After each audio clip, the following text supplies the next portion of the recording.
So we talked about avoiding a fight, and we talked about using distance management as well as situational awareness to extract ourselves from situations. But we can also acknowledge sometimes a fight can't be avoided. If a fight can't be avoided, then we have to make the decision, okay, are we going to initiate the clinch? Or are we going to try to run or employ some other strategy? The thing is, sometimes they choose for us. That's why it's so important to have a good stance and you have to have your hands up. Because often one of the most common things that happens in a self-defense situation is a person will try a sucker punch. And I'm going to show you 2 or 3 ways to counter that sucker punch, both by entering the clinch and then finishing with the throw to get on top of the person. I've tried to de-escalate, and my partner decides that that is not a thing he's interested in. Now, one tell that you can see, like for one thing, we can immediately identify which one is their power hand. Most people are right-handed, and so most people are going to have a stance like Jesse does, with their left foot forward and their right hand backward to be able to throw power with their right hand. But if he were to switch his stance, right, maybe his left hand would be his power hand, right? So we can just visually tell where the threat is coming from. You can go back to your dominant hand now. Remember, I always want to have my hands up in a non-aggressive defensive posture, rubbing my hands or having my hands up so that I can block. There are 2 ways to block. I'll show you each. There are more than 2, but 2 that I prefer. Like, I have not yet made the decision that I need to clinch. But sometimes the reason it's important to have our hands up is sometimes he makes the decision that he's going to throw a punch. So if he makes that decision first, a tell is when he blades his body and his hand disappears, right? If it's not a skilled striker, if he squares up with you like a kickboxer would, right? And you're like, oh, you're a skilled striker, just try to de-escalate by bonding over whether you've each trained. But a person that's not a skilled striker will often try to turn their body like this, and you can kind of tell that sucker punch is coming. So the first way that we're going to be able to block, for one thing, my footwork is going to be forward because that's going to change the angle on his punch so I don't get cracked in the face. Me personally, I prefer to shield in the way we shielded before, with my palms to my forehead, seeing through my hands. And so my hands are up, I'm ready to defend, I see him go, and I enter, right? From here, we pummel for either the over-under clinch or the double under clinch if we can. We'll talk about different things that we can do from each of those situations. But did you notice, so there are 2 reasons that my initial movement is forward, which a lot of times people don't think it should be because they think, okay, well, I'm going right into the punch. But if he's throwing a sucker punch, it's usually a round punch. And if he's throwing a sucker punch, the trajectory, if I just stand here, I'm gonna get cracked. And so it's better to initiate the contact. Just like when in football, it's better to initiate the tackle, and it's better to train and it also helps you change the trajectory of the punch. So my hands are up, I'm in my stance, my partner goes to swing, I cover up, and in this case, what I'm trying to do is connect his bicep with my forearms. Now, 2 things we can do from here.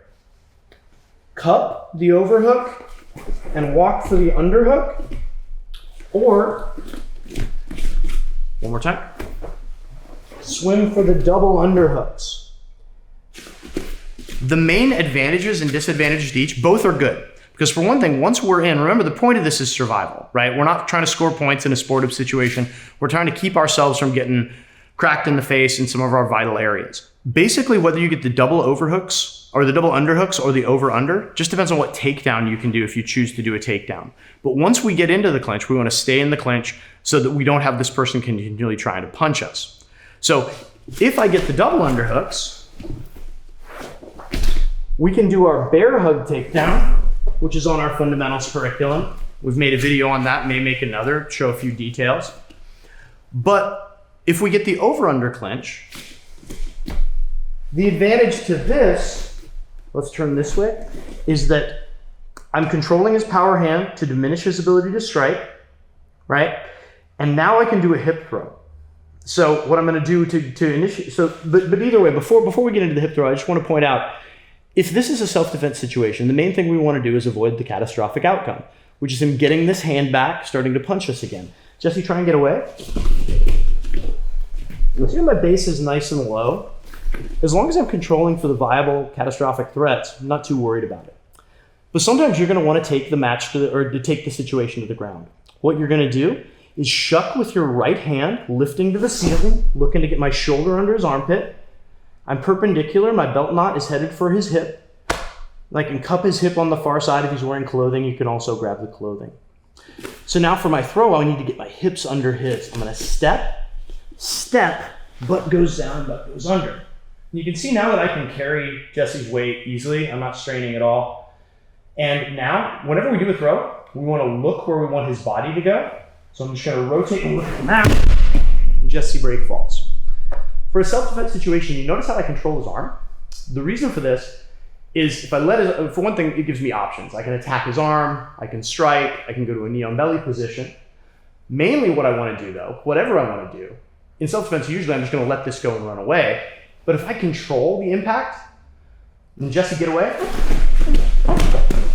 right? I have the choice.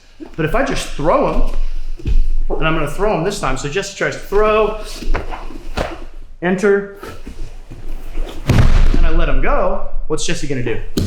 He's going to get back up and fight me again, right? So that's what we want to avoid. We want to always, there's a positional ladder in fighting, and if we take a good step up it, we never want to go backwards. So that's why we want to control the impact by grabbing a hold of his arm. One last detail. I have tried to de-escalate. I wanted to get away. He wouldn't let me. I think he's going to punch me. I'm going to cover up, boom.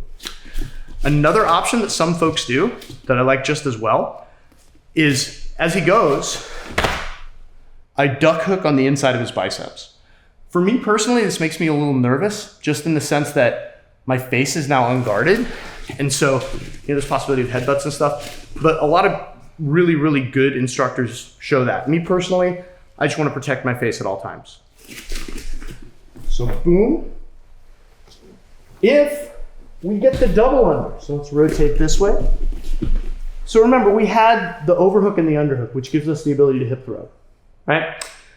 Now, what if, either by choice or by happenstance, we get two arms under? And there are a lot of lessons here from the early UFCs that Royce Gracie fought in. Because Royce did this with double unders, and he actually entered the clinch looking straight for double unders because he was going to do the takedown that I'm going to do. Now, a lot of people think, remember too, that if you're in a self-defense situation, the odds are the other person is not a trained fighter. So if you watch the early UFCs, you will see that the other folks who had Royce in this position immediately thought, well, I'll just punch this guy in the face. If he's trying to punch me in the face, what's he not doing?